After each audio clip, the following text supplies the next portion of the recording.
การปราบปรามส่อราษฎร์บันหลวงนี่เนาะมันหมายความว่ามันแสดงเห็นถึงความหักษาตามคำขวัญเราเลยถ้าเขาหักษานะเขาต้องปราบตัวนี้ให้ได้ข้าพเจ้าอยากเว้าถึงแผน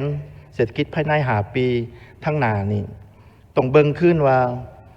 ปัญหาและอุปสรรคของเฮาแท้ๆมันแมนอันใดเนาะข้าพเจ้าอยากเว้าถึงเรื่องการส่อราษฎร์บันหลวงนี่เนาะเพราะว่าการส่อราษฎร์บันหลวงนี่มันควรเป็นบุริมสิทธิ์เนาะที่รัฐบาลควรเฮ็ดก่อนเนาะเฮียนบรรดาทาน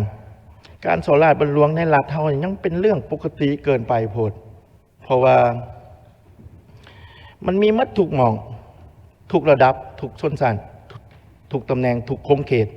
อันนี้นี่มัน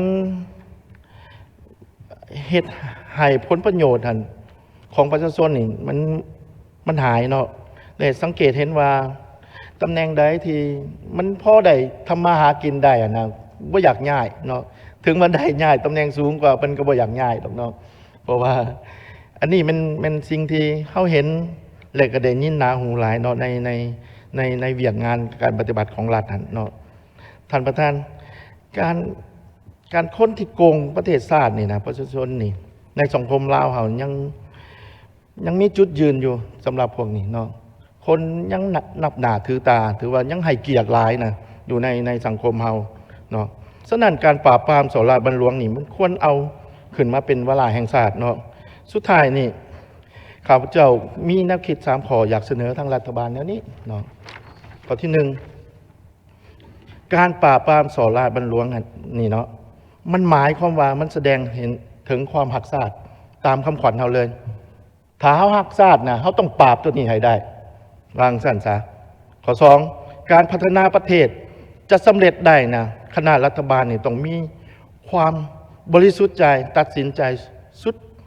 และก็เด็ดเดียวเด็ดขาดที่ 3ประชาชนสิทุกข์สิยากสิลำบากแสดงกระยาเนาะเขาขออย่างเดียวรัฐบาลบริหารประเทศด้วยความซื่อสัตย์และเป็นธรรมให้แก่พวกเขาขอขอบใจท่านประธานมีข่าวดีจะมาบอกสำหรับใครสนใจเซาพื้นที่ขายเครื่องทุกประเภทและเซาพื้นที่ป้ายโฆษณาอยู่ตลาดลาวสนใจสอบถามที่เบอร์ 02058389209 สถานที่ตั้งอยู่บ้านสุพังเมืองไซธานีนครหลวงวิจันทร์